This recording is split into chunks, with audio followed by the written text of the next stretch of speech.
qu'est-ce que les névralgies? Les névralgies sont indexées directement aux cervicalgies. Donc il faut d'abord se faire une entorse de cou, une cervicalgie, un problème ici, pour après se comprimer quelque chose dans le cou qui t'envoie des douleurs projetées à d'autres endroits. Donc c'est dans le cou, dans l'épaule, ça peut être dans le coude, derrière le bras, jusqu'aux mains. En fait, comme ici sortent toutes les nerfs qui vont fusionner pour aller donner les sensations et les capacités de mouvement à tout ton bras, il suffit ici qu'il y ait quelque chose qui soit pincé et ça te fait mal jusqu'en bas. Donc souvent les gens ils disent que c'est des hernies qui écrasent le nerf. Ça c'est des cas très rares et c'est rarement ce cas-là qui te provoque des névralgies. Il suffit que les ligaments du cou, entre les vertèbres, il y a plein de ligaments.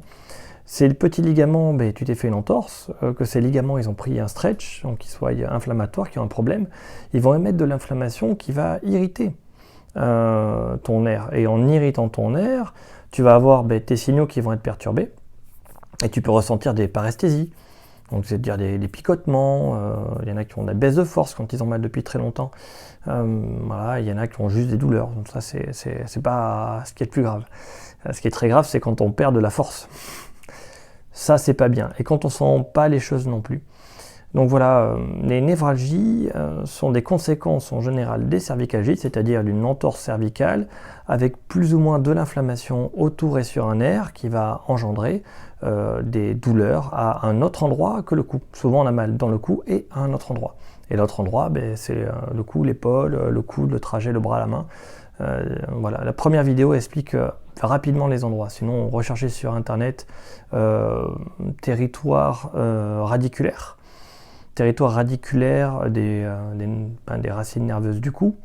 Et vous trouverez des dessins, il y en a plein sur internet, sur Google Images, qui vont vous montrer à quel niveau cervical vous avez mal, en fonction de là où vous ressentez vos douleurs, dans la main ou dans le bras. Voilà.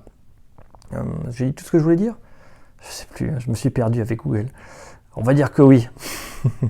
Ah si, les signes majeurs d'hernie discale, qu'est-ce que c'est? Ouais, c'est important ça. Donc l'hernie discale, c'est j'ai une perte de sensibilité, je ne sens plus rien. J'ai une perte de force, je n'arrive plus à bouger certaines parties de mon corps, de ma main. Et en plus, j'ai mal à me rouler par terre. Voilà ce que c'est une hernie discale. C'est les 3 signes en même temps et c'est opération immédiate. En fait, on fait un IRM pour juste savoir où est-ce qu'on va opérer. Voilà, ça c'est rare, et heureusement. Et sinon, ouais, il y a le whiplash qui peut faire ça aussi. Donc le whiplash, c'est le choc en voiture, tac tac, avec la voiture, tac.